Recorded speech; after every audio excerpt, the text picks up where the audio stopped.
Hello நான் கொஞ்சம் மாநாடு ஹலோ பிரம்மாண்டமாக நடைபெற உள்ளது. இந்த மாநாட்டிற்கு தலைமையேற்று ஆடி வரல அளவில்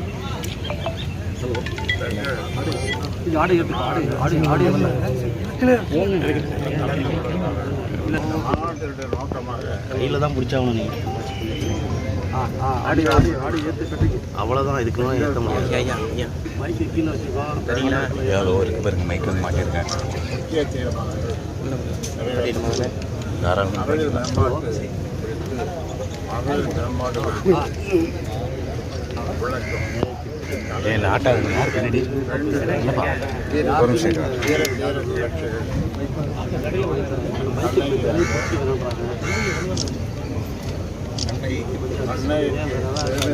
என்ன கொஞ்சம் நவுந்துங்களா கலை நிகழ்ச்சிகள் அரங்கேற்றப்படும். இதற்கான ஒத்திகைகள்லாம் நடந்து கொண்டிருக்கிறது. அதை எடுங்க இதற்கு முன் 13 முறை ஆடி மாதத்தில் மாநாடு நடத்தியுள்ளோம். சற்று இடைவெளிக்கு பின் ஆகஸ்ட் மாதத்தில் நடத்துகின்றோம். மாநாட்டுக்குழு தலைவராக வன்னியர் சங்க தலைவர் கூத்தா அருள்மொழி பொறுப்பேற்று மற்ற குழுக்கள் அமைக்கப்பட்டு மாநாடு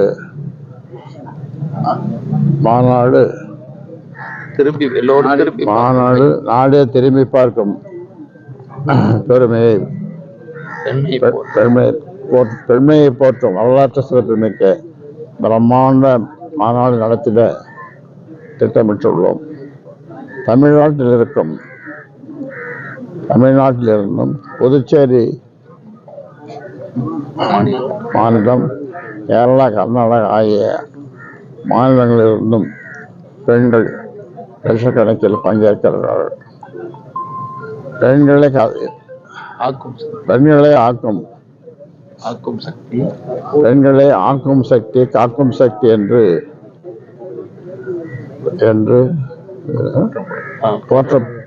போற்றப்படுவார்கள். வீட்டிற்கும் நாட்டிற்கும் உலகிற்கும் பெண்களே வெளிச்சம். இம்மாநாட்டில் பண்டை தமிழர்களின் பெருமையை போற்றும் கண்காட்சிகள், அரங்குகள் அமைக்கப்படும். பூம்புகார் மீன்பிடி துறைமுகம் மேம்படுத்தப்பட வேண்டும். தமிழ்நாட்டு மீனவர்கள்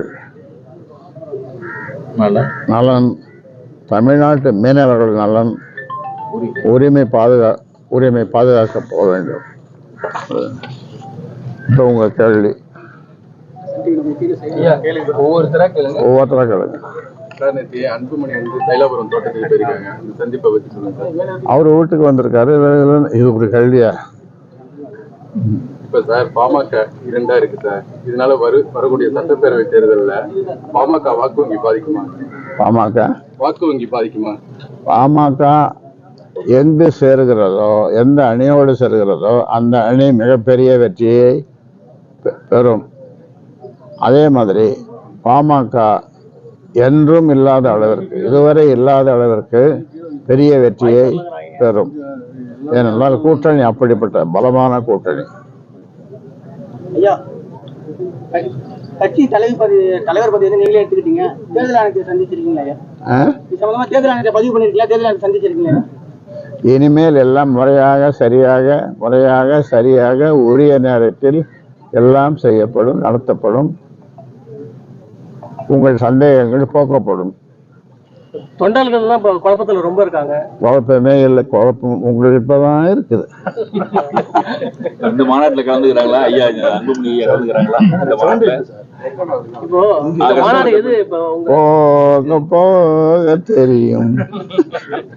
ஐயா இப்ப இந்த ரொம்ப நாளா இந்த மாநாடு நடத்தவே இல்லை, ரொம்ப வருஷமா நடத்தல. ஆமா, இப்ப உங்க மகளை இந்த கூட்டத்துல தலைவராக அதுக்காக நீங்க இந்த மாநாடு நடத்துறீங்களா? அது இல்லை, அது இல்லை, உண்மை இல்லை. நீங்க உண்மையை தவிர எல்லாத்தையும் பேசுறீங்க. திடீர்னு வந்திருக்காங்களே மகள் கூட்டத்துக்கு வந்திருக்காங்களே, அதுதான். மகள் வர்றாங்க, இது வரைக்கும் அதாவது வீரத்தாயை விடை கொடு என்னுடைய மனைவி தான் இப்போ கதையில் உட்காந்துருந்தாங்க, அவங்க தான் நடத்துனாங்க, அவங்க தான் திலகமிட்டாங்க. இப்போ நேற்று வந்து தைலாபுரத்துக்கு வந்திருக்காரு.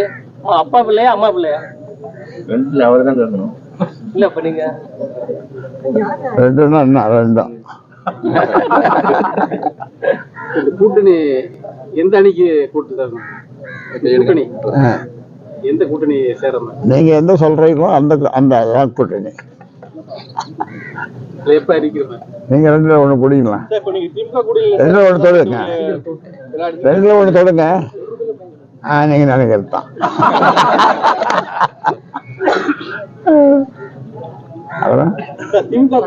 கேள்வியே சரியா கேட்க மாட்டேங்கிறீங்க, நீங்க சரியா கேள்வி கேட்க மாட்டேங்கிறீங்க. திமுக கூட்டணியில சேர போறதா அதிகமா வெளில பேசப்படுது, அது சினிமாவுக்கு எடுத்துக்கல. திமுக கூட்டணியில சேர போறதா வந்து பேசப்படுது வெளில, பரவாயில்ல. ஆமா, அங்க ஒரு 10 காக்கா பறந்தது, அதுல 10 காக்காயில 5 காக்கா வெள்ளை காக்கா. அந்த வெள்ளை காக்கா தான் உங்களுக்கு சொல்லி இருக்கும்னு நினைக்கிறேன். சரியா? அதிமுக கூட்டணிக்கு சரியா? அந்த வெள்ளை காக்கா உங்க காக்காயா, உங்களுக்கு சொந்தமா? இல்ல. ஓ, அதிமுக கூட்டணிக்கு ஆதரவு தெரிவிப்பீங்களா? அதிமுக கூட்டணிக்கு இங்கே எத்தனை கட்சிகள் இருக்கிறது? மொத்தம் 49 கட்சிகள் இருப்பதாக சொல்லப்படுகிறது. இன்றைக்கு யார் கட்சி ஆரம்பிக்கிறார்கள் என்று தெரியவில்லை. இன்றைக்கு புதிதாக ஆரம்பித்திருந்தால் நீங்கள் என்னிடம் இங்கே இருந்திருக்க மாட்டீர்கள், அங்கே போயிருப்பீர்கள். ஆக இல்லை என்று இதிலிருந்து தெரிகிறது.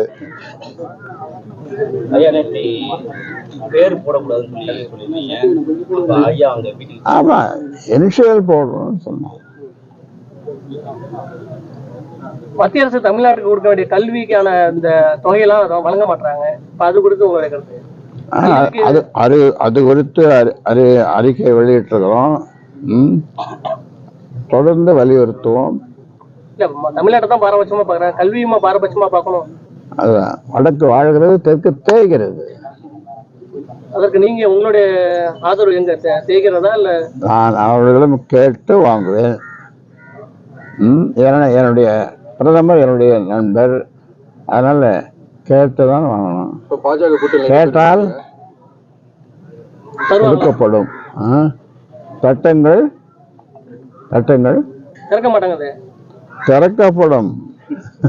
கீழடி ஆய்வு வந்து மத்திய அரசு ஏத்துக்காம மீண்டும் ஒரு அறிவுரை கேட்டுருக்காங்க. பழைய கீழடி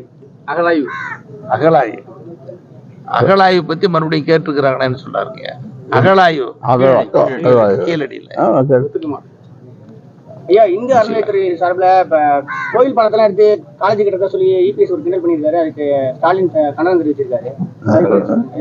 கோவில் பணத்தை எடுத்து கோயில் நிலத்துல இந்த அறநிலையத்துறை வந்து கோயில் நிலத்துல கட்டடம் கட்டக்கூடாதுன்னு சொல்றாங்க. கவர்மெண்ட் காலேஜ் கட்டுறதா சொல்லி கட்டுறாங்க. அதாவது கோயில் நிலம் அதிகமா இருந்ததுன்னு சொன்னா அதுல கல்விக்காக கல்லூரி கட்டுறதுல தவறு இல்லை. அதிகமா இருந்ததுன்னா ஆள வந்து அறக்கட்டளையுடைய சொத்துக்கள் வந்து இப்ப அதிகமா அரசாங்கமும் வேற எதுவும் செலவு பண்ணிட்டு பாக்குறாங்க. அதனுடைய பாதுகாப்புக்கு உங்களுடைய எத்தனையோ போராட்டங்கள் பண்ணோம், உழவு கோரிக்கை விண்ணப்பங்கள் எல்லாம் பண்ணோம், ஒன்றும் நடக்கல. நாங்க ஆட்சிக்கு வந்தா அதெல்லாம் சரி பண்ணிடுவோம்.